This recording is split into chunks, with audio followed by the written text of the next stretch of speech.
Hey, writers. Today I have Erin Michelle Gibes with me here. Welcome, Erin. Thank you. Hi. And I am so excited to talk with Erin today because she has this really cool perspective on writing and working with writers, which you're going to see here in a minute. But first, let me introduce our writers to you a bit. Erin is a neurodiverse writer, editor, book coach, and single parent. She started making books at age 4 and felt like LeVar Burton on Reading Rainbow was her first real friend. In her work with neurodiverse writers, Erin creates tools and strategies unique to each individual that interrupt shame cycles and self-sabotage, helping writers overcome creative despair so they can finish and publish their work. She brings a master's degree in education, a lifetime love of books, and over 20 years of experience as a writer, teacher, and mentor to her coaching practice. So as you can tell, writers, Erin has this very cool perspective on a lot of different things, and I am just really looking forward to this conversation because I would love to talk about specifically your work that you do to help neurodiverse writers. So perhaps maybe let's just start off so that everybody has some understanding of exactly what we're talking about here. When we say neurodiverse writers, what types of writers do you tend to work with? That is a really good question. And the answer is, I have a few different answers. So first, most of the writers I work with have an ADHD diagnosis, but not all of them. An important thing to understand about ADHD specifically is that a lot of the symptoms and the things that you experience as a person with ADHD are also common in having, in other types of neurodiversity, but also in other types of, situations that people who are neurotypical can be in. It's so for example, you might, if you are a new parent, you might be experiencing some executive dysfunction. If you are entering menopause, if you have long COVID. So executive dysfunction is sort of an umbrella term that you might use that covers, there are a lot of different types of executive dysfunction, but there are a lot of reasons why a person might be experiencing executive dysfunction. But if you have ADHD specifically, then there's going to be a different root cause for that executive dysfunction. But in practice, a lot of the techniques that I might use to help a writer who has ADHD might be really similar to the techniques I might use to help a writer who's a brand new mom. So there's some intersection there, but the underlying causes are going to be different, which is interesting because that's another reason why ADHD specifically can be so difficult is because, the types of challenges you might have can be the types of things that people who are neurotypical experience from time to time. But someone with ADHD, it's going to be like those normal neurotypical experiences times 10 or times 100, right? It's going to be a lot more extreme version. And so I can get into that a little bit more later, but that sort of comparison of yourself Yeah. to neurotypical people can be a root cause of a bunch of other problems that you end up experiencing as a writer. So I'll kind of stop there. But then the other thing I wanted to say about that briefly is that today I'm going to talk mostly about ADHD because that's my diagnosis and my experience. And I want to focus mostly on my own lived experience rather than getting too much into, I've been a new parent as well. That's a whole other thing. But just to kind of focus my own lived experience, focused on my own lived experience today when I'm answering these questions for you to kind of not speak to anyone else's experiences with other types of neurodiversity or with other types of reasons for having executive dysfunction, if that makes sense. Right. Yeah, Yeah, it yeah. does make a lot of sense because I appreciate the distinction between something like an ADHD diagnosis, like that's going to be for your whole life. It's not like you're Mhm. having an acute case of ADHD or No. something, right? It's Yes. going to go, whereas like the new parent thing is likely going to be a phase, Yes. unless other things come out of that that might cause further Mhm. executive dysfunction. But so that's a really good distinction. So let's talk now specifically about the ADHD side of things and why, on the one hand, I think ADHD can offer itself to lots of wonderful things that can help writers, but certainly it can provide extra challenges perhaps that neurotypical writers would not be facing. So what kinds of challenges are you seeing either in yourself or with the writers that you work with who have ADHD? So, that's It's difficult to point to just one thing. I feel like, I could give kind of a laundry list of symptoms and things like that. But I think I'm also going to be glancing at my notes from time to time because, again, it's not all stored like automatically up here. Um, but I think the way I want to kind of answer this question, the way I want to focus it is on the experience, like the general experience, both that I had as a writer and a lot of writers who come to me what the experience is. So I'm just going to kind of describe that narratively to kind of help give you a picture of what that looks like. So it's usually someone who has written a manuscript or written most of a manuscript, often but not always. They may have finished an MFA program and written the manuscript, or at least come up with a whole bunch of short fiction potentially within an MFA program or some type of formal education. Or maybe they had a life experience that led them to just like power out this manuscript, right? And they just, in an adrenaline fueled, hyper focused, intense storm of activity, wrote this whole thing. And then now they are not sure what to do next. They're rewriting and rewriting and rewriting. They're sitting down to work and not having any idea what to actually do when they sit down to work. They're like, I don't know if I'm done. I have no idea whether to tell whether or not I'm done. Sometimes the manuscript is only, maybe they powered through 20,000 words and then everything just ground to a halt. Maybe they have done that exact thing 10 times. Maybe they've written 10,000 words for 20 different books, right? And then everything sort of grinds to a halt and everything feels confusing and overwhelming. And then the experience ends up being, what the hell's wrong with me? Like, why can't I do this? Why can't I, and they've tried often tool after craft book, after workshop, and things will maybe work for a while. And they'll feel like, oh my gosh, this is it. Like, this is the thing that's going to help me just do it, right? I just need to just do it. And then it, again, works for a while and then it stops working. And so you're on this cycle, right? It's like you're on this hamster wheel. And then at the end of it, every time you advance through the cycle again, at the end of that cycle, it's like, I must be doing something wrong. There must be something wrong with me. There must be like, right, go into Yep. self-blame, right? And so there are so many different little things about, executive dysfunction or emotional dysregulation, or like all the little labels that we can apply to ADHD symptoms, but that lead you into this cycle. And so what I try to do is help break that cycle. And there's not one simple thing to do that I can explain, like that works. But the first thing is like understanding there's nothing wrong with you at all. There is something wrong with the systems in place that were designed for neurotypical brains, to understand that your brain is different and that those aren't going to work for you. And so I'll kind of stop there because I feel like I'm going off a little bit on a tangent, but it's like that picture of someone who is, so frustrated because all the advice out there, again, either it works for a little while or it doesn't make any sense, or it just leads to more overwhelm.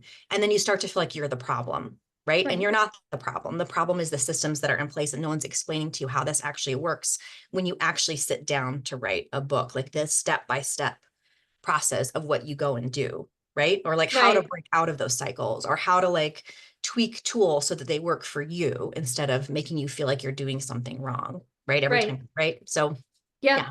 Yep. Well, you mentioned the hyper focus, and I Mhm. remember specifically on your website, that line has always caught my attention. You can't hyper focus a book. And Yeah. I just think that's so interesting because I mean, maybe if you are a full-time author, like a career author where it is your job Mhm. 24/7 here to crank out books, maybe you get the privilege of going away for a week or two to like Mhm. crunch out something. But that is not the reality for most Yeah. people. Even if they are full-time authors, most people will have other responsibilities Mhm. besides cranking out the book. So that's really Yeah. fascinating. Well, and then the other thing about that is like on one hand, that's true. And you and I have talked about this, like this Mhm. fantasy, and I still have it all the time. I'm like, Yeah. God, if I could just get a week alone in the woods, right? I could just get this thing done. I felt like that last Thursday when I was like trying to work on my project. But the reality is a lot of us who have ADHD have relied on that process, that hyper focus Yeah. skill to power through things at the last minute, right? And to just get it done and just make it happen and just But the problem is you can only do that so many times before you burn out. And there's always a cost to it. So hyperfocus can be a cool skill to have on one hand, but the other hand is if you're solely relying on that, you are going to burn out, even if you are spending multiple, even if it's your only responsibility, which that's nobody. I mean, even Right. if you have no family and no, like you still have to like, I don't know, go to the DMV and stuff. Like you still have to do stuff. You still have life to live outside of writing the book, right? So it's not a sustainable practice, literally for anyone. It might be, Mhm. it can be almost like a bad habit that we slip into because we don't know any other way to get something big and long and complicated finished, right? Yeah. And so the potential for burnout is real and it is always there. And so learning another way to not just, power through and lean into that hyper focus mode, to learn other ways to approach a long project, it's really important, especially the older you get and the less hyper focus becomes an option, either because you're just getting older, or because you have a family now, or because you have a different job now, or because you're taking care of aging parents or like ailing pets, or like whatever it is. Like Yeah. it's not sustainable. And so you can instill this, it can instill the sense of panic once you realize, oh, I can't actually hyper focus things anymore, or I can't help hyper focus this project, or it worked for this book. What worked for this book, whatever it was, isn't working for this book. Yeah. For example, there's this deep panic that sets in because it's like, I don't know how else to do this. I don't know of another way. And then this sort of, that's where that despair comes in, where it's like, I'm just never going to be able to do this thing that I want to do because the one tool I have that was working isn't working anymore. Right. So, but Yeah. that's not necessarily true, but it's easy to fall into that if that's the one skill that you've been relying on to get things done. Right. Yeah. Yeah. Yeah. Oh gosh, that is just so very well said. Like, It's that hard. that Yeah. yeah. So okay, so with this in mind, Hmm. writing a novel Hmm. is something that takes a lot of time, even if Hmm. you could crank out your 80,000 words in a week and like get it done from that aspect in a short time, we Yeah. know the book is not done at that Mhm. point. So how how do you help writers manage either like some strategies or some tips or Mhm. something for overseeing this process that can be very long Mhm. when your brain is going to be naturally opposed to wanting to hang out that long? There's there's so much in that. And this is, I want to bring that back to that story I told at the beginning of like the person who shows up and is like, I don't know what to do next. And that's a really Yeah. common one, is I powered this 80,000 word monster over the course of 2 weeks or like at a writing retreat or something. And now I don't know what the hell to do next, or I hate it now. I've done this and now I hate it. I like hate it so much. I don't know what to do, but I'm also torn because I want to finish it and all of this, the angst that kind of goes along with all of that.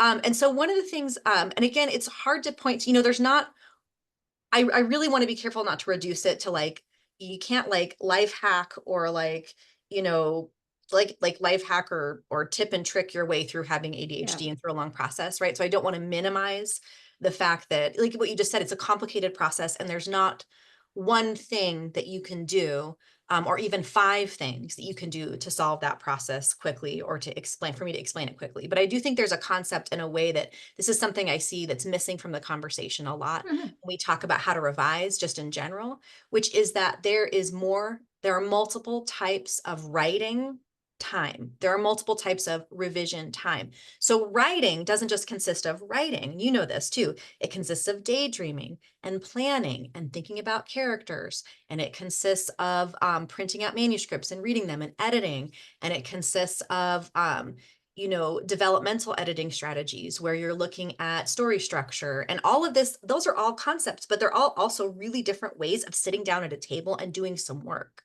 right? So what I see happen often is I see writers who have their, 80,000 word monster. And what they do when they're revising is they sit down and they just read it over and over and over again. And so, and then burnout sets in about halfway through, right? Or maybe Yeah. not halfway through. And then they go, and then they set it aside because they're sick of it and they come back to it. And so those first 20 pages get like super, super clean. And then everything starts to fall apart later in the process. And so the first thing I usually do with writers is I say, okay, let's talk about what you are doing with your time. When you sit down to work, what literally exactly like step by step is that what is it that you are doing with your time? And so we break down the process into like the smallest pieces and talk about, okay, so I open it up to be like, what does your week look like? How much time are you spending? Are you able to spend 20 minutes per day? Do you have a couple of hours per week? How long does it take? And then when you do that, are you printing out and revising? Are you going through and revising? Are you do you have like a to-do list of things that need to be fixed in the manuscript? Are you just trying to write? So first of all, what are you even doing when you're revising? Let's talk about what you're doing first. And then second, let's strategically plan your time, and let's strategically look at not only what are you going to actually sit down and be doing during this time, but how does it feel to do it? And so like I have a bunch of different revision techniques. I use a lot of Jenny Nash's, but I also have others that I've collected along the way from working with different writers and different, workshops and all of that. So more important than the technique itself is how, especially if you have ADHD, how you feel about using it. Because if you hate it and it feels like torture and busy work, you're not going to get it done. And so it's so important to look at, okay, so let me just give you an example. Rather than talking about revision, let's talk about just getting words down on the page for a writer who's trying to finish a manuscript. So this is a technique that I really like, which is when you sit down to work, you block out a specific amount of time. I really like an hour if you can get at least an hour. The whole I think that if you have trouble context switching, which a lot of people with ADHD do, is like, if you're trying to do a bunch of different things during the day, I really like to have at an absolute minimum 30 minutes, but an hour if possible. And I will say, okay, you have 2 documents open, and these can be documents on your computer, or they can be like physical, like things that you're writing. And one is a free write space, like a journal, but anything can go on. And the other is your project. So you always start with a free writing, whatever that can be. It can be, I don't want to write. I don't want to write. I hate this. I feel, groggy and tired today. This book is making me angry. Right. And so I'm trying not to swear. We had a conversation about this earlier. So it can be anything, right? Or you can just stare at it, but you are committed to being there in that space for that hour or whatever it is. And your phone is off, your internet is, closed, all other tabs are closed. You don't have anything else to distract you. So you allow yourself to get a little bit bored, and you're alleviating the boredom by just like plinking away on this if you don't feel like working on the project. Right. And maybe for the whole hour, you don't work on the project, and that's okay. Because then you got it done. You check it off on the list. It's finished. You satisfied your requirement for like working on the book today. You showed up. Right. It's done. It's checked off the list. But more often than not, I find this to be true for myself, and I find it to be true for my writers. Eventually you sort of write your way into the project. So you're like, you're kind of thinking about it. I like to write to myself about it. I want this book to be about blah, blah, blah, blah, blah. I like to kind of come at it from like what I want the book to do, or the story to do, or whatever it is. And then I tend to sort of write myself into like, oh, wait, that's a scene. That's a thing I can use. And then I switch to the other document. So that's generative though. So that's a really specific type of time. I'm not going to do any of that when I'm working on revision, right? So if I'm working on revision, I might say, okay, what I like to do with my writers often is like every 20,000 words, we do a printout of the whole thing and just kind of look at it. We're also often working from different types of outlines, and there are a lot of different types of outlines. So many types, right? You can't just do one. So I might say, okay, we're going to get often what I use is something called a what's on the page outline, where we're just cataloging. We're making like an inventory list of what exists in the manuscript right now. So like that might be a type of outline. So I'm going to say, I want you to print out the manuscript, because I think there is something really important about the tangibility of like your physical pages, and you can hold it up and it has heft and weight. And like, so I'm a big advocate of that. I know not everybody likes to do it, but that's another thing where like, I might ask you to try that. But if as a writer, you're like, ew, no, I would never, right? It's about how you feel, right? So, but about every 20,000 words to do a check-in and revisit your outlines is generally what I recommend, but that's going to look so different. So I'm going to say, okay, this is your revision time. I want you to set aside an hour. I want you to print out the manuscript. I want you to have your outline ready to go. Or maybe, I've had clients do a wall of sticky notes, or like, note cards, or poster board, or whatever. So whatever it is, but we're going to talk through that process, and we're going to go step by step. This is exactly what you're going to do. Because one of the biggest challenges is, someone who's neurotypical might be, give you instructions that they think are actually pretty detailed. Like, I want you to go through this checklist of items, and I want you to address all of these issues with your manuscript, right? And maybe they're pretty simple, like go in and look at all of your lines of dialogue and make sure you're using dialogue tags or make sure we understand who's speaking at all the time, right? So something like that on a list of other items is just going to be like incredibly overwhelming potentially to someone with ADHD if all they have is the list. And so they're like sitting there with a list and like, okay, but what do I actually do? Where do I start? Like holding all that in your head is really difficult. So breaking it down to like, you're going to sit down at your desk and you're going to open this and you're going to print this out and you're going to have these things with you. And then you're going to, and if that sometimes becomes too overwhelming, we break it down even smaller. So that's the thing I think. And it's really difficult to just do a one size fits all approach with that, for me to just tell like whoever's listening to be like, this is the thing that you can do, right? Because depending on your experiences over time with different methods, different classes, different instructors, different professors, different writers, different workshops, you're going to have had positive and negative experiences with a whole multitude of different tools. And so because that emotional component is so important, you have to feel good about what you're doing. And sometimes, you know, something that has worked for you that you felt great about has stopped working and you need to come at it from a different angle. There's always multiple ways to do anything, right?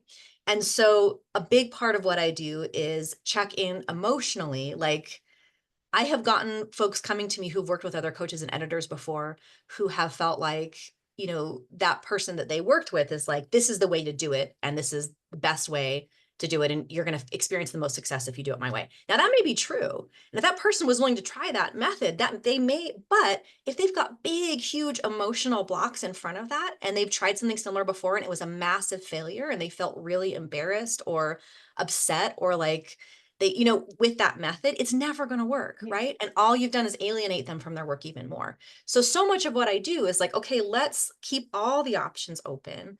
Let's look at all the different ways this one single thing can be accomplished. And let's find a way that makes you feel good about yourself and good about your work. And that results in, you know, tangible, sustainable progress that you can feel good about, you know, that you can come back to every week. If a process only works for you once when you're hyper focusing, it's not a sustainable process.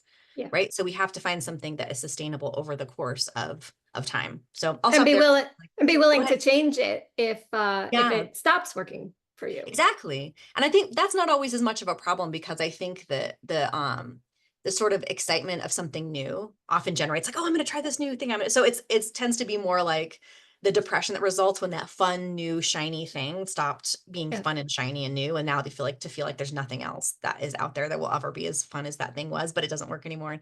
So it's like trying to find some sustainability, but also keeping open to understanding that what was sustainable in the past may no longer be sustainable in 6 months or something. And that's okay. That doesn't mean you're fundamentally broken or your process is fundamentally broken. It just means you need to shake things up in order to keep yourself interested Yeah. in the project, right? Like to Yeah. maintain motivation. Yeah, absolutely. Yeah. So we've talked about some of the challenges, but I do want to acknowledge that there's some perks. I mean, right? There's always Yeah. I want to be drawbacks with careful. strengths, but I mean, Yeah. so I don't know if there's things that I don't know that you just Yeah. think that neurodivergent writers do particularly well. Well, so this is an interesting question, and I also want to be really careful with it for a couple of Sure. reasons. First of all, like I think it's really important to acknowledge, like, and this is something, you know, I feel like I've heard out in the world as a human, not anything that like I feel like you're saying or that I feel like, right, like that is, you know, automatically what people believe. But I think that, you know, I think I personally have encountered the sort of attitude that it's like ADHD is like this quirk or it's like a personality trait. Sure. It's a behavioral issue. It's not a behavioral issue. And you can't be a little bit ADHD. You're like, oh, I'm so ADHD today. That's not Like a thing, being a right? little pregnant, right? I'm just a Yeah, little exactly. pregnant. Or a little bit country, or a little bit rock and roll. That's not what this is, right? And so it's like you can have a little bit of executive dysfunction. That would be accurate to say. Like I'm struggling with that right now because of XYZ or what have you. But with ADHD, you know, it's a neurodevelopmental disorder, right? It means that your brain has not developed in the same way as neurotypical people. And like you were saying earlier, it's never going away. It's always a thing that you're going to have to figure out a way to manage, and also to manage in a world that does not ever automatically accommodate you, right? The accommodations are often accommodations that you end up having to make for yourself. And that can be really disheartening and really frustrating. And so I just want to acknowledge that like, Yep. while there are, I mean, I almost has, there are sort of I'm trying to think of the I way to guess put I look at it from the perspective of like sometimes people who, for instance, I was telling you like I'm a highly sensitive person, and it. sometimes that can be a real problem because it Mhm. can make it more difficult to like navigate some experiences that people other people might not have an issue with. Oh, I'm And with you yet 'cause at other I'm sensitive times, too. yeah, yet at other Yeah. times it can be a strength because you might have higher empathy for how Yes. someone might be feeling in a situation or something like that. So Yeah. I guess I see it more from that perspective that I hear you. because you have a Yeah. different perspective on the world or Mhm. how life is, it just kind of gives you a Well, and unique that's really perspective to true. Like, bring. I want to honor that too. Like, that's absolutely true. It's like, it's a hard line to walk a little bit because it's like, you want to acknowledge the fact that this potentially has caused a lot of pain and Hmm. difficulty and, discrimination and, issues with your life. And then also acknowledge that it does make, you unique and that you Yeah. do bring something unique to the table that other, neurotypical people may not be able to do or may see as a strength. And that, you can sometimes, um, I want to say leverage, but I also want to say like, leveraging Yeah. some of those unique abilities can also, there's always an energetic cost. So anyway, with that to say though, with that said, there is, I'm trying to remember I don't remember the exact term for it. I could look it up in a second, but just to kind of get on with the answer, people with ADHD, um, it's like because mm, it's sort of like your brain is an open door, right? Someone who is neurotypical, it's not actually attention deficit. It's like attention, being able to actually choose what your attention focuses on, an inability to do that. It's attention regulation, not Yeah. attention deficit, even though Yep. it's called attention deficit. Yeah. It's about attention regulation. So that means like, your brain is an open door all the time, and everything that wants to come in can come in, and it's coming in constantly, and it's always there. And so when that happens, you tend to get really good at identifying systems really fast and identifying patterns really Patterns. fast. Yes. And you get also really good at, if you have an ADHD diagnosis, chances are you've been told by multiple like teachers and people over your life, like, oh my gosh, you're so creative. Oh my gosh, how did you think of that? Wow, that's like that's such an interesting and unique connection to make, right? And it's because everything's coming in all the time. And so you learn to just like really, really quickly because you have to. And that can be such a strength for creative writing, right? Such a strength. And then any kind of creative writing, you can think of creative metaphor. You can think of create like unique metaphor, which is a huge like strength to have Yeah. when you're trying to write fiction, is you're trying to find metaphors that aren't cliche, right? So that's a huge strength. And we talked about sensory. So like not everyone with ADHD has sensory issues or is hypersensitive, but I very much am. I have a very quick story because it happened yesterday. I bought a new shampoo I'd never used before, and I washed my hair in the morning, and the smell was so strong I could not think of anything else for the rest of the day. And I felt like I was like in this cloud, and it was so distracting that I had to go to the store, buy a new shampoo, and wash my hair again Yep. Yep. Yep. because it I have was had that so. happen. Yeah. Yes. And so like those sensory issues can be super annoying, but it also means that when I have to write a scene where I have to include a lot of sensory detail, I have a wealth of experiences to draw from because I experience all sensory issues, I think, more intensely probably than the average person. So there's Right. just a couple of examples of like, ways that you can use the experiences that you've had to strengthen your work and to yeah, and that make you, Yeah. unique, and the ideas and the things that you can come up with can be like, yeah, Yeah. useful in your work for sure. Yeah. I certainly want to encourage all the writers out there who fall in the neurodivergent umbrella Yeah. that I think that sometimes they might feel discouraged from writing their books because they think that they're, I don't know, like that this writing thing is beyond them or something, or it's not for Yeah. them, or No. it's not for their Yeah. brain. And I hope that this conversation, writers, has convinced you otherwise, that the world wants your stories and Yeah. needs your perspective. Yes. It's like two things. It's acknowledging and then therefore being kind to yourself that this is real, that your experiences of feeling like things are harder for you, that is real, right? That is true. Things are harder for you because your brain works differently. That is true. Yep. And that is in no way affects your ability to create the things that you want to create, that you're driven to create, that you feel passionate about, you have to acknowledge what those limitations are and the fact that they're real first, and be just honest about them. And then also forgive yourself for, maybe placing heavy expectations on yourself to be something that you're not, or to like be able to do something that you can't do. Then once you've done that, then you can get the right tools to help you achieve what you want to achieve. You want to get the tools and the strategies and surround yourself with the people who can help you do what it is that you are, meant to do and driven to do, and again, are passionate about. So Yeah. it's like, it's kind of that, yeah, it's a hard line to walk, but it's so important because like you said, the world does need your stories. It does, you have every right to be heard. You have every right to tell the story that you want to tell. And in order to do that, you need the right kind of support to do that, right? You need to Yeah. know what kind of support that you need. So you're not running on that hamster wheel, trying to do things in a way that don't actually work for you. Yeah, that's a perfect transition because I want to point our writers to find you. So where can people find you online? Okay, so I'm not on social media, and that's a thing that you and I will talk about if we ever talk, like those of you who are listening, because I think that it is significantly, I don't want to get too much into it. I think people who are neurodiverse, but people with ADHD in particular, can struggle more with social media taking away from your ability to Yeah. pursue creative projects than a neurotypical person. So it's I think more dangerous for you. I'll just put that out there. I'm not saying everybody needs to delete all their social media immediately, but it's something to think about. So I'm not on social media at all. Technically LinkedIn, but that is like to me the boringest thing ever. So it's not going to draw my attention away from my work. So technically I have a LinkedIn profile, but where you can find me is my website, which is erinwritesmagic.com.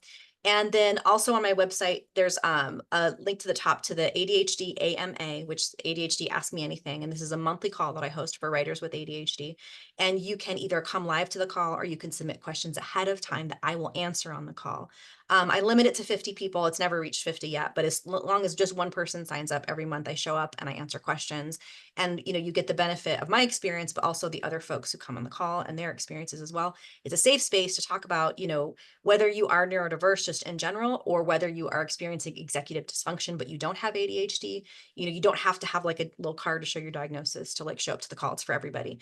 And so that's like the first way that you can work with me, and I can start helping, you find a community. I also work one-on-one with folks, but my schedule tends to fill up really fast. So that Yeah. call is the one thing that every month you can be sure that is there to help get you some support, answer your questions, and help getting you on the right track to make sure that you have the right tools to write the book or stories, or whatever it is you're writing that you Yeah. want to write. Fabulous. All right, writers, you've got to go connect with Erin here. And Erin, I just want to thank you for this amazing conversation. Informative, but I also think very helpful for a lot of writers. So thank you so much for your time. Thank you. Thank you so much for having me. I really appreciate it. I love to talk about all this. Maybe you can tell. So thank you I so much for the opportunity to be here with you. Yeah, absolutely. All right, writers, thanks for joining us, and we will catch you next time. Bye.